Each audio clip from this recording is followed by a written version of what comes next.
Welcome to the Ernie Chambers Show.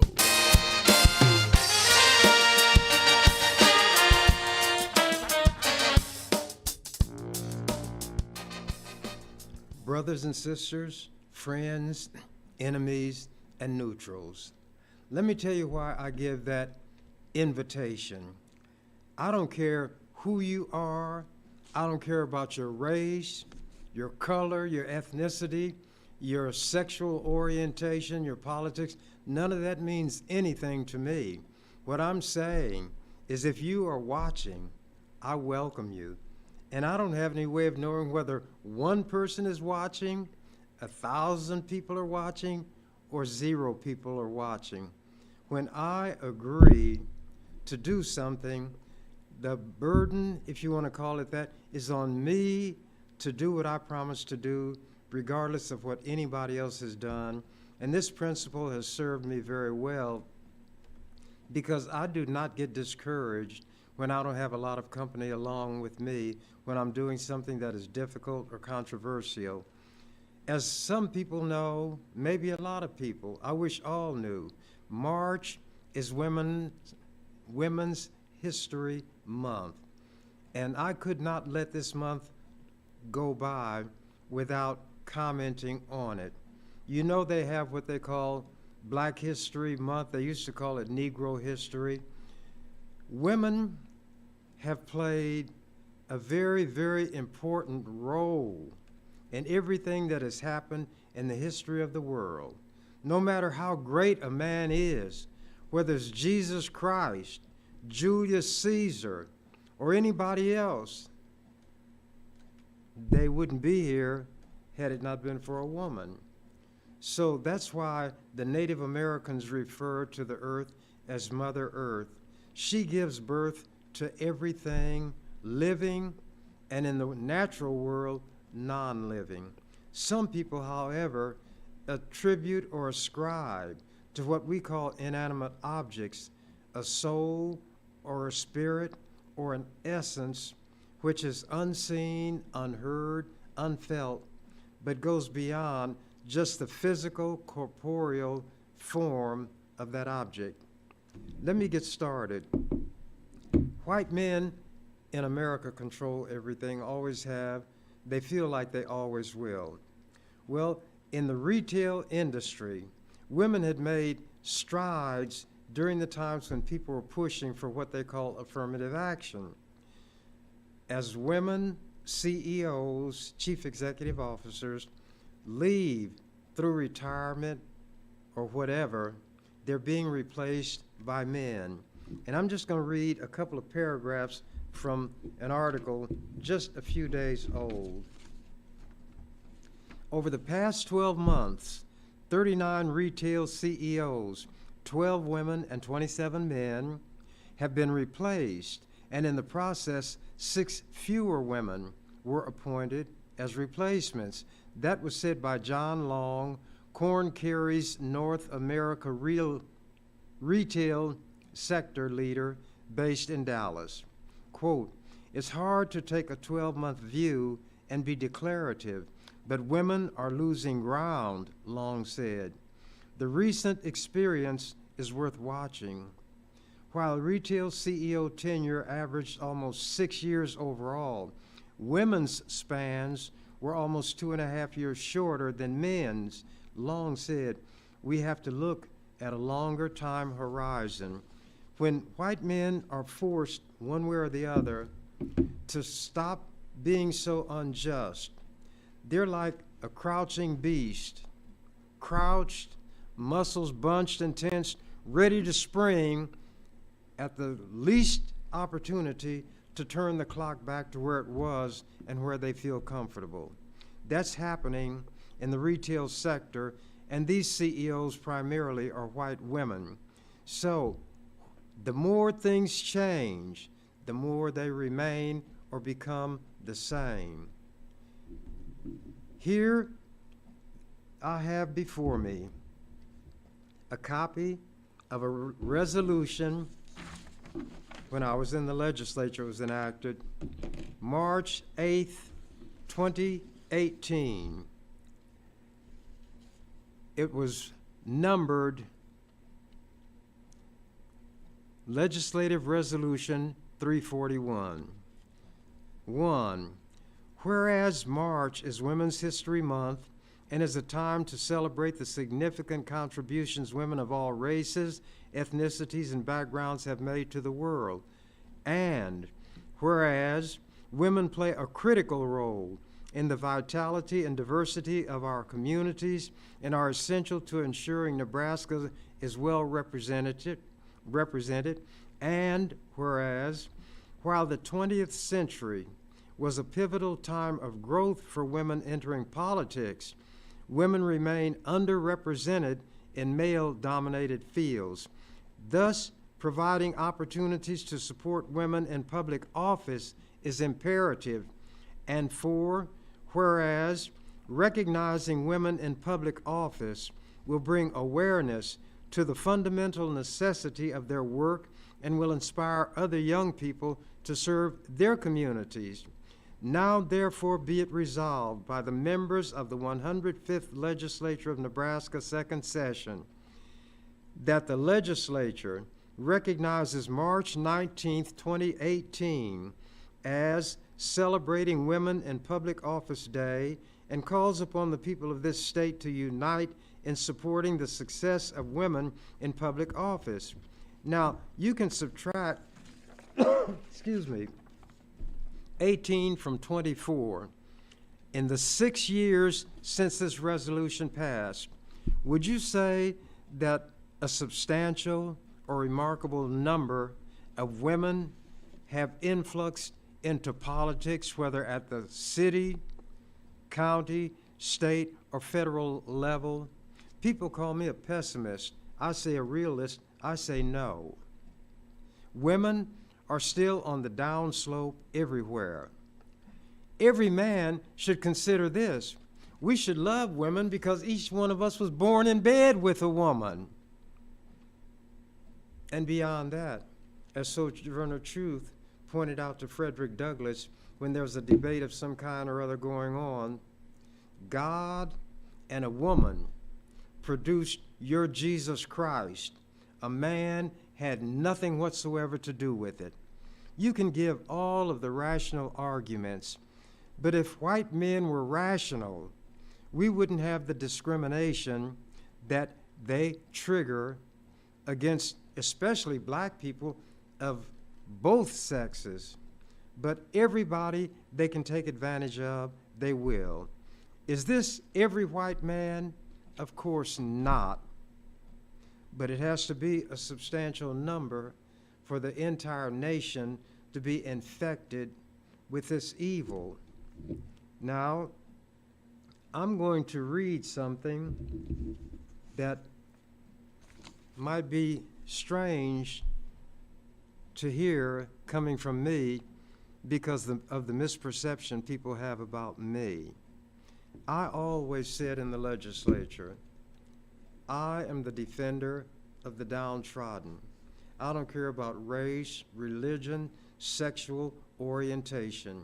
And there seems to be so much concern about what happens in between people's legs that I told my colleagues in the legislature, you need to get off crotch watch and give your mind to something a little higher up on the anatomy, the heart and the mind. Did it do any good? Is a pig's rump beef?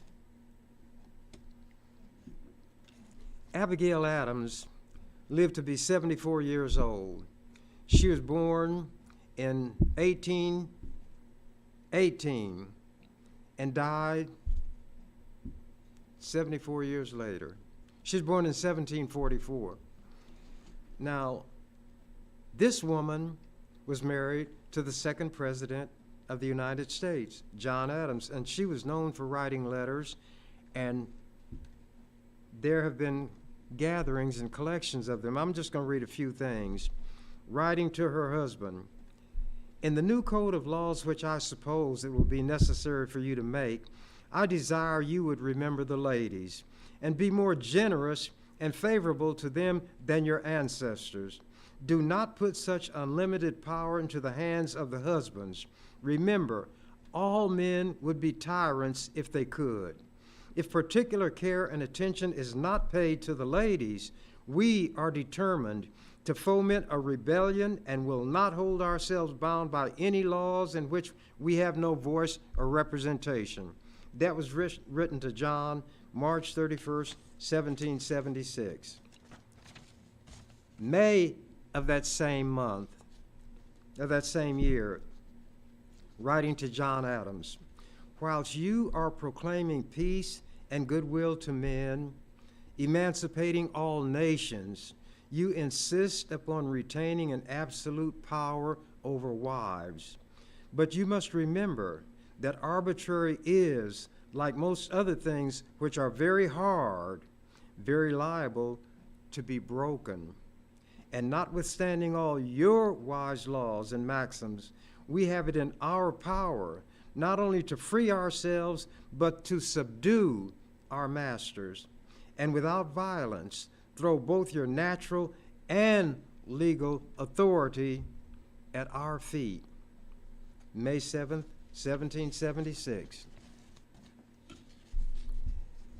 Deliver me from your cold, phlegmatic preachers, politicians, friends, lovers, and husbands. In other words, no matter what label a man wears, they're all cut from the same cloth. That was written to Johnny August 5th of 1776. Then, the next letter that I'll read from, if we mean to have heroes, statesmen, and philosophers, we should have learned women.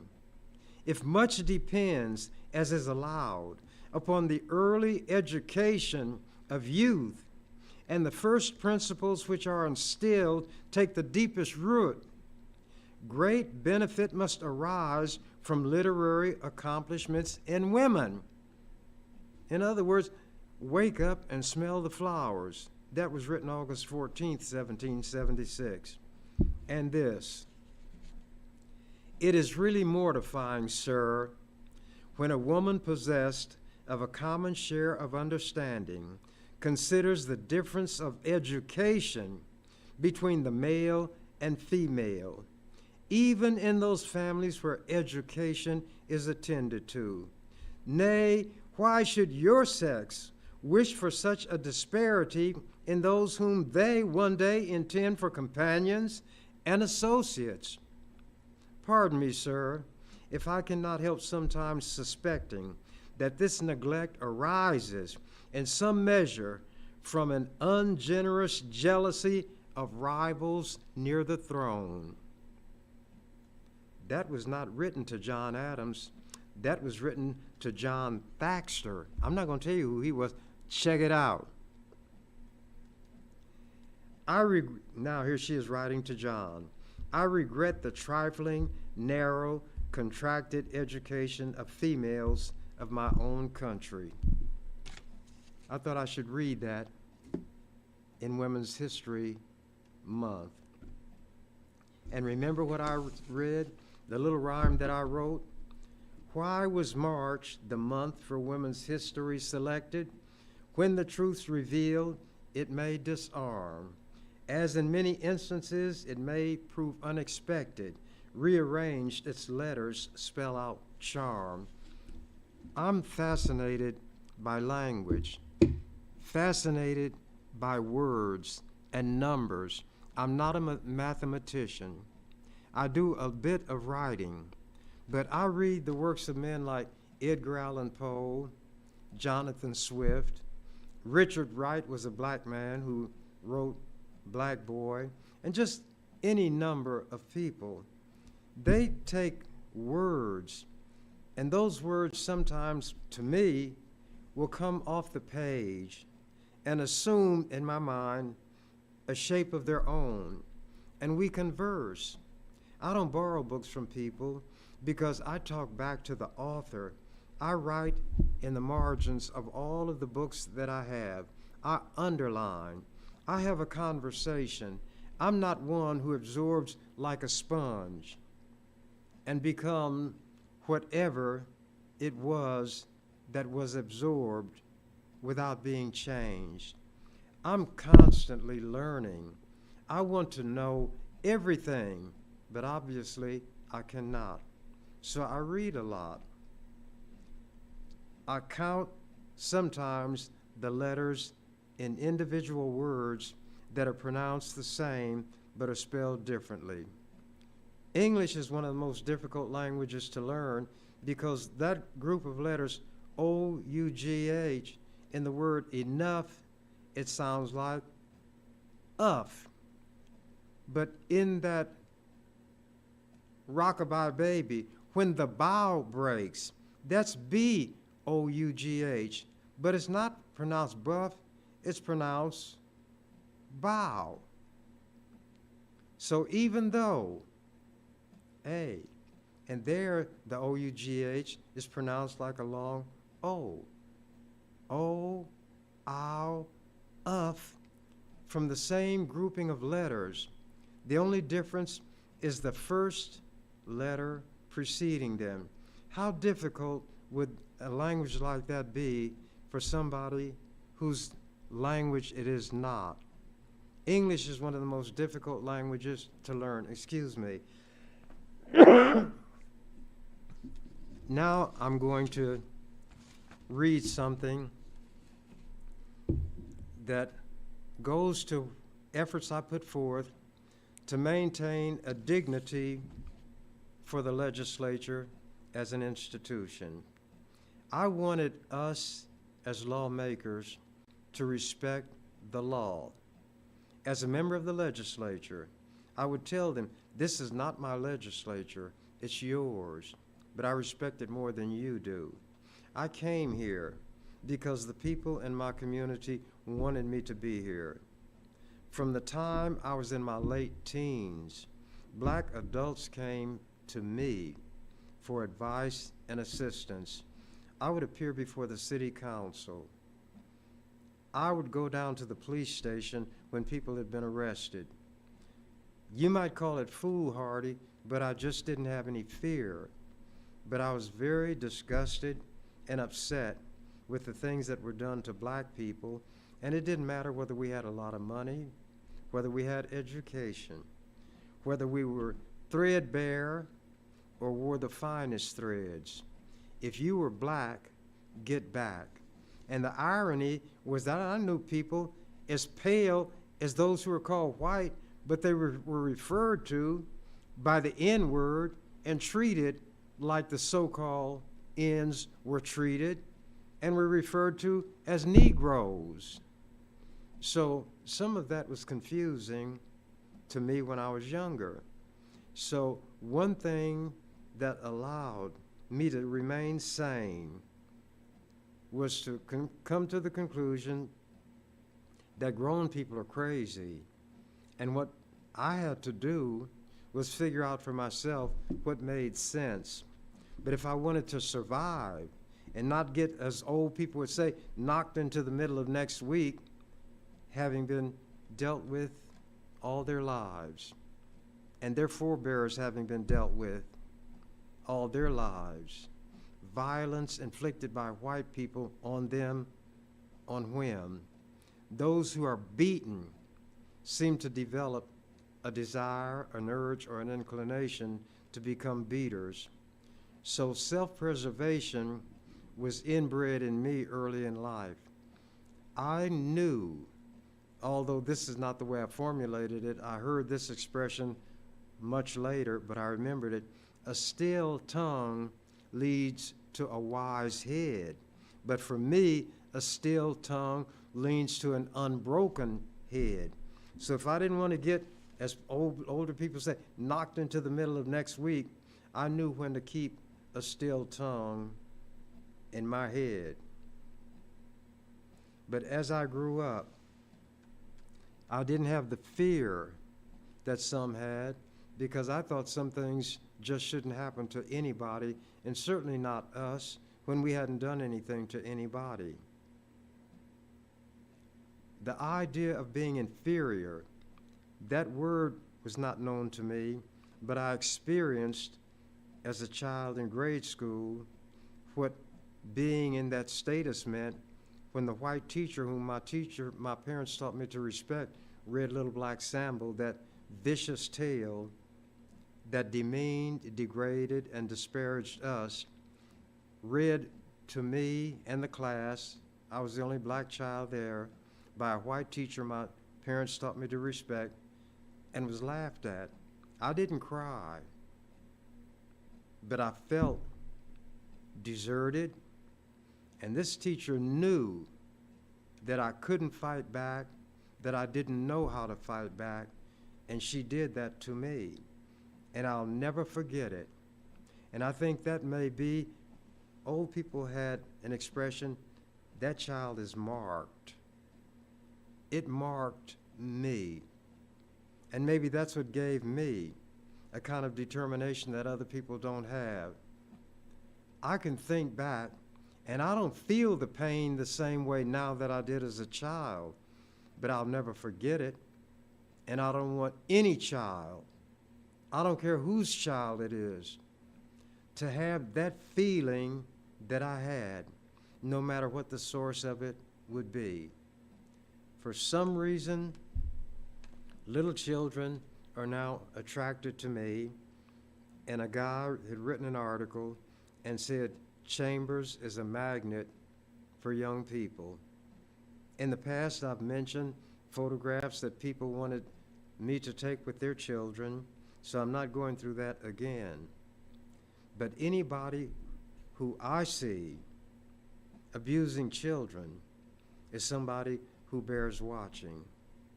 But among the least, the last, and the lost, who are my constituency, the children play a prominent role. Jesus had a way with children, and his disciples were like most grown people are now when it comes to who's going to get the attention of somebody important. His disciples told him, look, don't be messing with those children. Important people were here. And Jesus said words to the effect, these children are very important. Unless you become as little children, you shall in no wise enter the kingdom of heaven. He who offends one of these, my little ones, it were better for him that a millstone be tied around his neck and he be drowned in the depth of the sea. So if I see somebody abusing children, that person bears in my mind what people call the mark of Cain, the mark of one who has not yet done it, but very well may be a murderer. White people create images and symbols to impose on other people, but those things mean nothing to the white creators. These white people in Nebraska have what they call a constitution. Oh, but by the way, while I was growing up, I learned by heart much that's in the Bible. Memorized long passages, not just in the Psalms. Everybody knows the 23rd Psalm. They know of it if they don't know it. But I picked up some principles along the way. And here's something interesting. While these idiot white people who call themselves Christians are banning books because they say they contain sex and so forth, that's good. I wish they could ban all the books and the Bible would be banned. The Bible describes rape, murder, incest. Look up Absalom. He raped his own sister. Some people who study languages look at the part of the scriptures that describe the relationship between David, who became the king, and his good friend Jonathan. The same word that described love between a man and woman was the word love used to describe the relationship between David and Jonathan. But these white people say, well, but that, because they don't want to face this truth. What somebody does in their bedroom is no business of mine. I wouldn't put my ear to anybody's bedroom door, and I wouldn't put my eye to their keyhole, because it's not any of my business. And as I say, they ought to get off crotch watch and mind their own business. But their Constitution is supposed to be the fundamental law of their country when it's the U.S. Constitution, of the state when it's the state. It's the foundation, and everything is erected thereon. The laws are like buildings constructed on that foundation. I wanted that Constitution to be respected, so when senators brought laws, potential laws, I would examine them and I would analyze them, and I would show them that there were parts in it that was unconstitutional and that it should change. Sometimes they accepted it, sometimes they didn't, because they were carrying legislation for lobbyists who paid them, and they were supposed to get it enacted in the way that it was written. So they just had a battle on their hands with me. They brought, in a state like Nebraska, where everybody maybe who's white out in the country got a shotgun and will hunt anything moving. But they wanted to put into the Constitution, because some dumb senator went to Minnesota and saw where they put in their Constitution a provision to protect hunting, trapping, and fishing. They wanted to put it in the Nebraska Constitution. I said, that's stupid. And then with a little research, I saw that somebody had attempted to do it when the U.S. Constitution was being written, and it was ridiculed and laughed. They said, well, I won't go through that. It'll take too much time. But I said, in a state like Nebraska, there will be no laws against hunting, trapping, as cruel as it is, or fishing, as cruel as it is. How would you like somebody to hold your head under the water and not let you breathe? You wouldn't like it, would you? And if you made an inhaling movement or motion, you'd suck water down into your lungs, and if enough got in there, you'd die from suffocation. You don't die from drinking too much water, you die from not getting enough oxygen. What do you think happens to a fish when you take that fish out of the water? When the water passes through the fish's mouth and the gills, it picks up oxygen. In other words, that's the way it breathes. When you take it out of the water, it dies from suffocation. That's why if you drop a fish on the ground, it flops, and people love to watch that. Well, maybe if fish were in charge, they'd love to see you have your head held underwater, and they hold your fish and watch you struggle to try to get air. I thought all these were God's creatures, huh? But anyway, because I'd given an affirmation that I would uphold the Constitution, to me that meant keep it from being minimized, degraded by nonsensical things being put in it.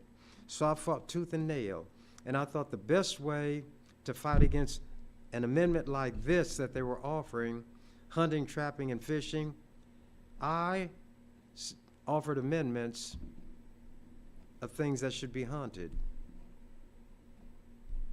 things that should be trapped, things that should be fished for. Here was one, and I'm going to read this. Hunting for Amelia Earhart, salvaging the Nebraska Constitution. In 2005, a few years ago, they had a debate on an amendment to propose to the Constitution to prohibit any law that would abolish hunting, trapping, or fishing. So I offered amendments of things that should be hunted for. Excuse me. On April 21st, 2005, during extended legislative debate by which I, for the third time, derailed an ill-advised attempt to befoul the Nebraska Constitution with an amendment to, quote, protect, unquote, hunting, fishing, and trapping. My Amelia Earhart amendment, one of 3 dozen, created the opportunity for me to expound on what I deemed to be a fit target of hunting In other words, this is what you ought to be hunting for. I argued in pertinent point and part, and this is still contained, I'm quoting from the transcript of that debate. Amelia Earhart Amendment. After the word hunting, it adds, for the wreckage of Amelia Earhart's airplane. That would be in the Nebraska Constitution. It would be deemed a valued part of the heritage of the people, because that's what they claimed their amendment to protect hunting would be. Not just of Nebraska, not just of this country, but of people everywhere, to be aware of and to hunt for, or hope that somebody will hunt for and be successful in finding the wreckage of her plane, unquote. Then, after detailing some of her aviation exploits, including crossing the Atlantic alone on May 20th and 21st of 1932, all of which drew her into the movement that encouraged the development of commercial aviation, I took up the thread and described her doomed flight in a twin-engine Lockheed Electra. And I read Greek mythology, and I know a few things. And I recounted the Greek origin of the name Electra and how other planes and ships bearing that name had met with disaster historically, and some people are superstitious. They think the name or the word Electra attached to something dooms it. In many cases, things happen to be doomed that had that name. The significance of a successful hunt for Amelia.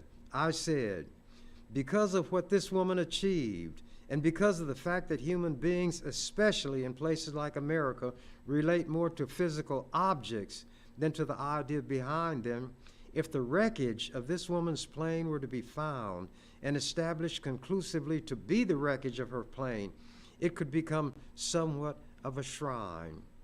Old women who were denied opportunities to do the things that they knew they had the ability to do, but were denied the opportunity because of their gender. Middle-aged women who were disheartened because the ones who went before them had done things so they felt doomed to follow the same drudge path. And young women who, because they still have a degree of rebelliousness and unwillingness to be roped in and tamed and made to feel that they've got to live as somebody else has lived just because they did it, all of these categories of women, old, middle-aged, and young, could go to that shrine. They could, and this is direct quotes from the transcript that will be a part of Nebraska history as long as there is a legislature. They could span the generations and realize that this huge female pool of talent and ability is exemplified by what this woman had done and lost her life apparently in trying to do more. The wreckage of this airplane would prove that that had really happened. So all of the women of whatever religion, political persuasion, race, language group, ethnicity, sexual orientation, if some people knew that Willa Cather, a famous literary person in Nebraska, wrote My Antonia and some other things, if some people knew that Willa Cather was a lesbian, they'd be wanting to take her out of the Nebraska Hall of Fame. That's why I said sexual orientation. All of these women could go there. They could light candles. They could write notes and leave them there. They could bring dolls, bouquets of flowers, articles of clothing, pieces of jewelry,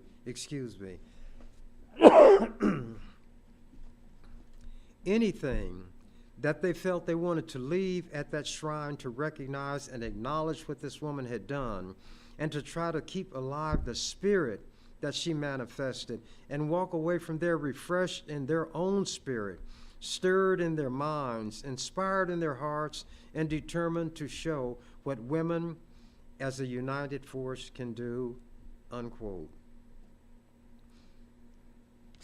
Then altering the course of history, quoting again from the transcript, comprising a majority of the population of this country. There is no reason why women cannot seize political power and change this country. And by changing the most powerful country in the world, change the entire world. And by changing the world, alter the course of history.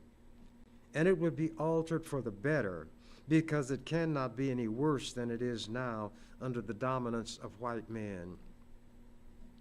Amelia Earhart is somebody who ought to be remembered.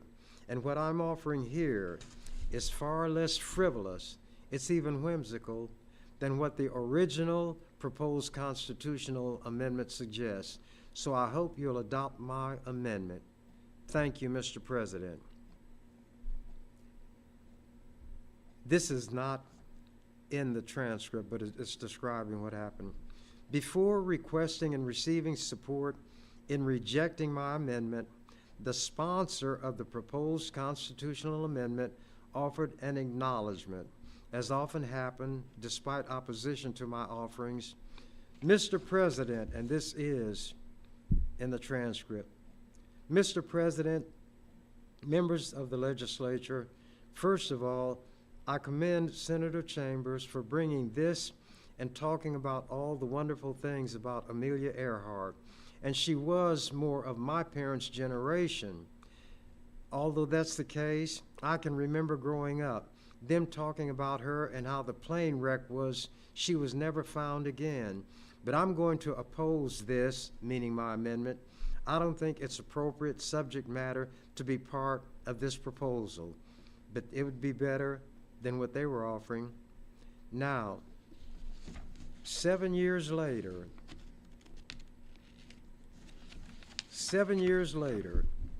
July 23rd, 2012, this is what was written by the Omaha World Herald, and it carried an Associated Press article headline, Earhart Mystery End, near end with a question mark. The caption under an accompanying photo says, quote, underwater robot will aid hunt for Amelia Earhart's plane. The piece details a $2.2 million expedition to a remote island in the Pacific nation of Kiribati, quote, where they hope to find the wreckage of her Lockheed Electra, unquote, in nearby waters.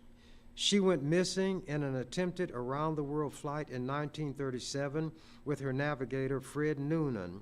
In January 1935, she was the first person to make a solo flight from Hawaii to California. Previous attempts by male pilots all ended in disaster.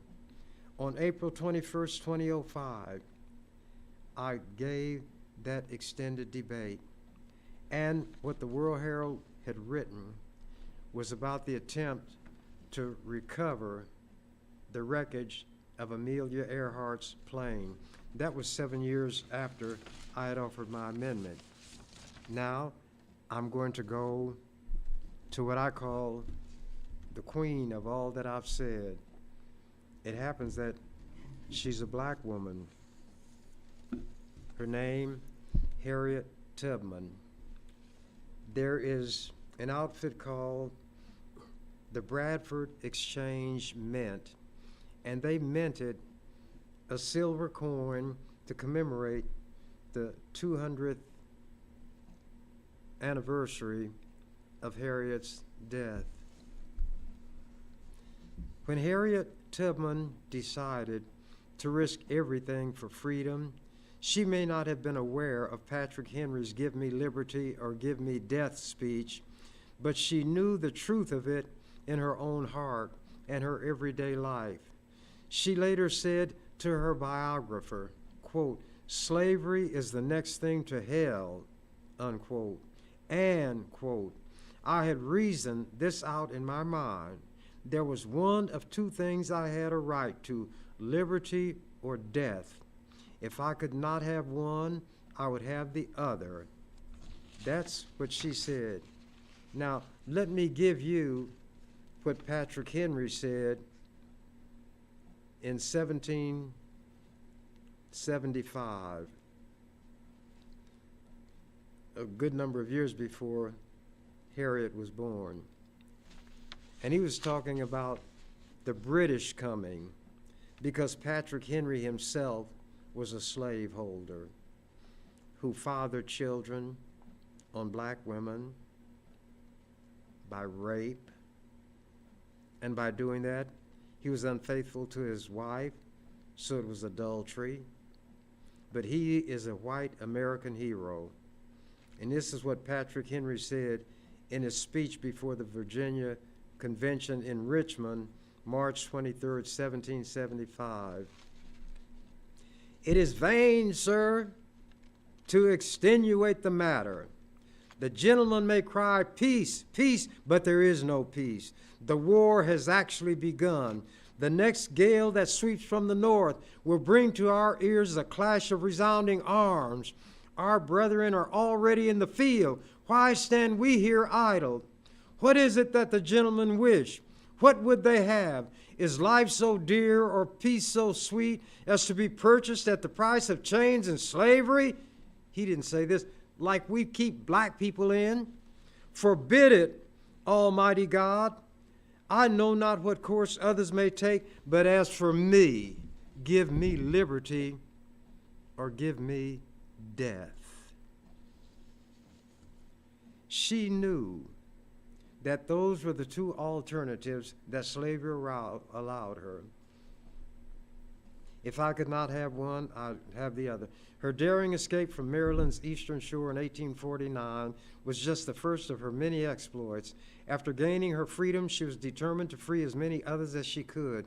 Tubman earned the nickname Moses after the biblical prophet Moses, who led his people to freedom. She made at least 13 journeys back to the South to free members of her family, as well as dozens of others.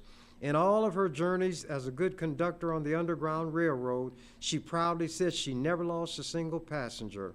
With the outbreak of the Civil War, Tubman viewed a Union victory as the best way to free more slaves. Therefore, she served with Union forces as a nurse, scout, and spy.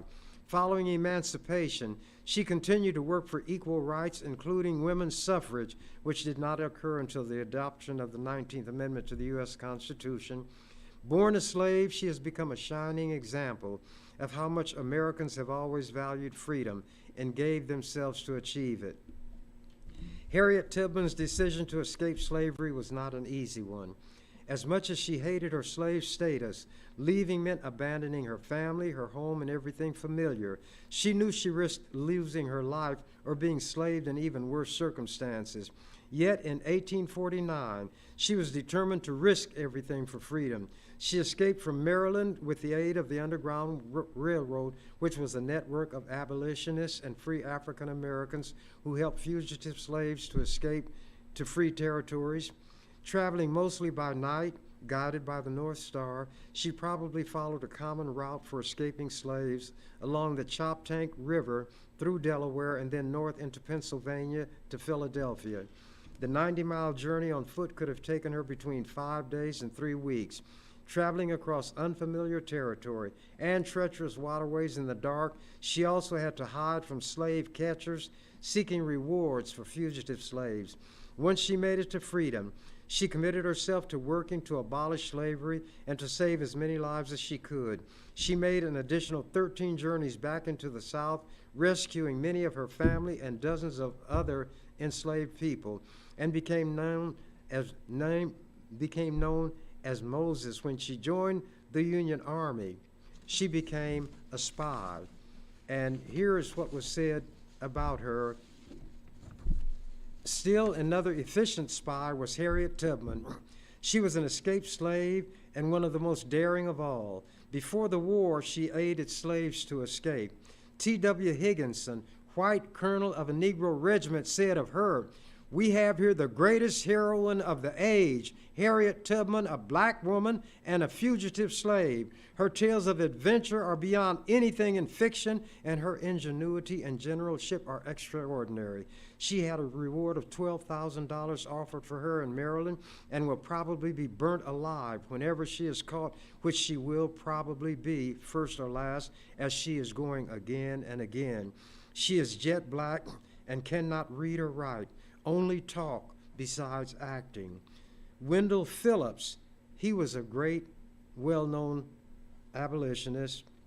Wendell Phillips, in an outburst of admiration, called her, quote, the best and bravest person on this continent. Then General Sexton, to whom she gave valuable information, praised her zeal and courage. When she died in 1913 at the age of 80, she was given a military funeral. How many people knew that about Harriet Tubman? And these are things that these white people who hate CRT, critical race theory, don't want in the textbooks because they say it makes little children feel bad. Now, I'm not an artist. I'm a drawer. And I made a sketch. There's a guy named Billy Joel I like his singing. He sang a song called Piano Man. He said this guy he played the piano and these people came around him. And one guy came to him and said, play me a song, something. Play me the song, tune of a melody. I can't really call how it goes, but it's sad and it's sweet, and I knew it complete when I wore a younger man's clothes. I drew this when I wore a younger man's clothes. You probably cannot see it well, but that was my vision of what Harriet Tubman would have been like. And they said there was one time they were on one of the journeys back, and this brother got tired. Feet were hurting, and he was scared because it was now night, and sometimes they could hear hounds baying, and they didn't know whether they were barking because they're out hunting or they were on their trail. So he said, Sister Harriet, I can't go on. I got to go back. She said, you will not go back. You will go on. He said, but Sister Harriet, I can't go back. She reached inside this long garment that she was wearing, reached inside and pulled out a pistol with a barrel that long. And to this brother, the opening in the barrel looked that big. As she put it against his nose, she said, you gonna be free or you gonna be dead? He said, Sister Harriet, I think I'm gonna be free. And that's what happened. He wound up reaching freedom. There are so many things about our people that have been kept from us, that will be kept from us, that we need to speak out. And when I was in the legislature, I constantly gave them lessons in history, constantly talked about black people who had done great things and not been acknowledged, talked about white people who worked with black people who even during those days, they ran a risk by associating in such a way. But even with all of that, there were some white men and white women who joined us in our struggle. So we, who are the most oppressed people in this country, the most oppressed who have ever been in this country, have to realize that as much as white people in general might have contempt for us and mistreat us, we still have to find it in ourselves to judge each person individually and treat them based on how they deal with us. So I keep an open mind toward everybody. Nobody can treat me better than I will treat them. But I say this for us, white people in general dislike and will discriminate against us in general. If such were not the case, all of the barriers based on race would be eliminated. That's not going to happen during my lifetime. I've only got a few days left, not 24-hour days, but I could have just a few 60-minute hours left or 60-second minutes left for all I know. But they say in the Bible, the years of a man's life are 70. A score is 20 years. 3 times 20 is 60 plus 10 is 70. I'm 86, so I'm living on borrowed time, or I'm living on time that somebody who died ahead of time left to me. The fact is that I'm breathing, I'm living, I'm conscious. And the reason I worked so hard when I was in the legislature to help other people regardless of race, religion, sexual orientation, or anything else. I am the most selfish person in the world. I am extremely uncomfortable when I'm in the presence of somebody suffering unmerited harm. So, with all due respect to that person who's being harmed, my selfishness impels me, in order that I might have peace of mind, to help that person. So I help the least, the last, and the lost. Not to be noble, not to be praised, but for my own peace of mind's sake. But for those out there who need something else, if you claim to be a Christian based on what that supposedly means, and you believe what's in the Bible, you claim to, what about love your neighbor as yourself? Do unto others as you would have them do unto you.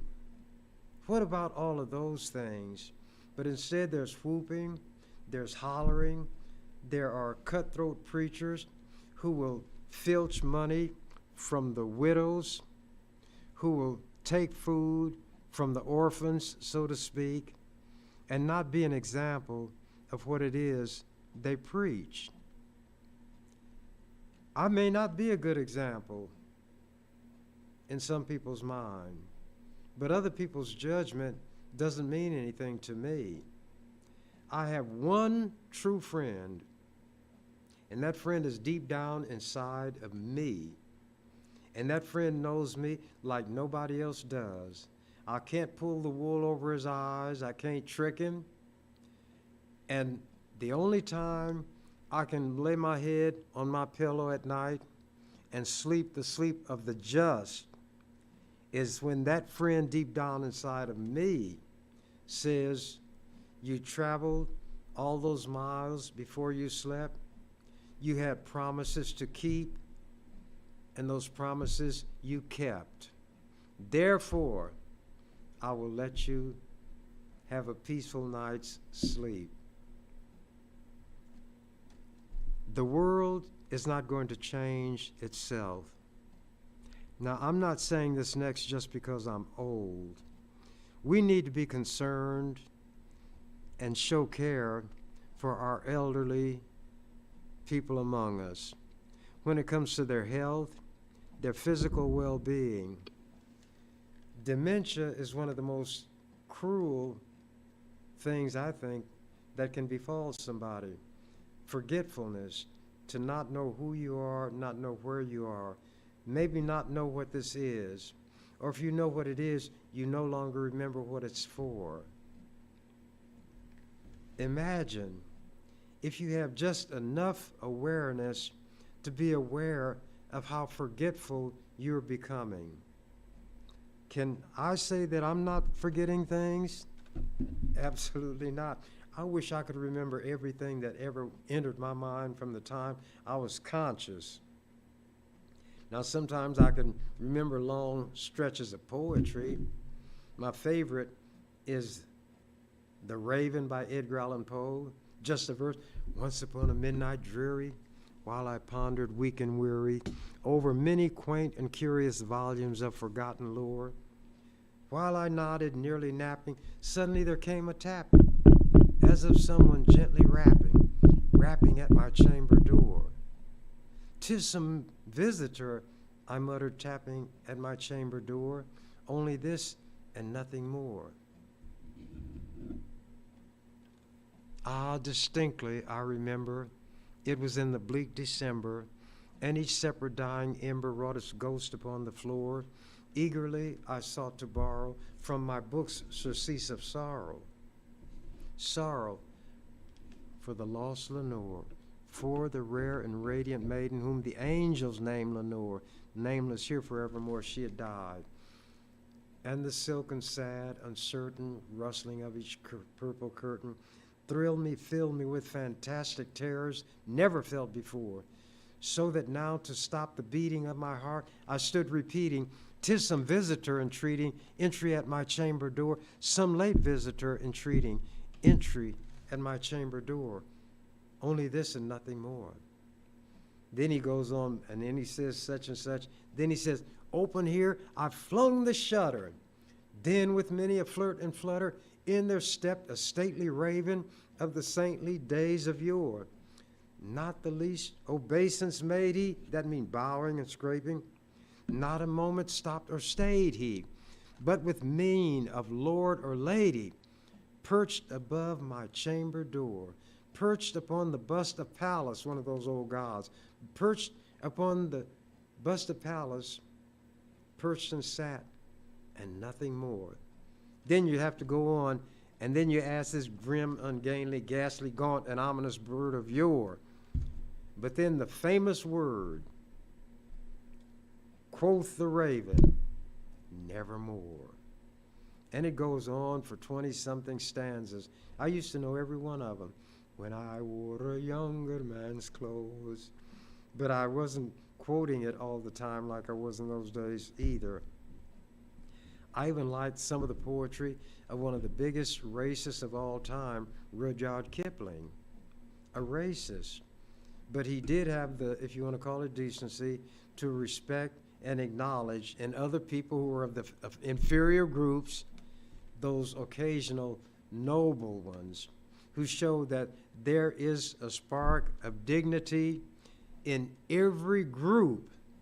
And he may have had a struggle within himself, but down through history, the British people have tried to determine who they think the greatest writer of all time among themselves would be. And guess who that rascal was? Rudyard Kipling, who said, if you can keep your head when all about you are losing theirs and blaming it up on you, I finish that, you must be the executioner. I think that my time is up, and I don't want to take that which does not belong to me. So I'm going to say so long until the next time.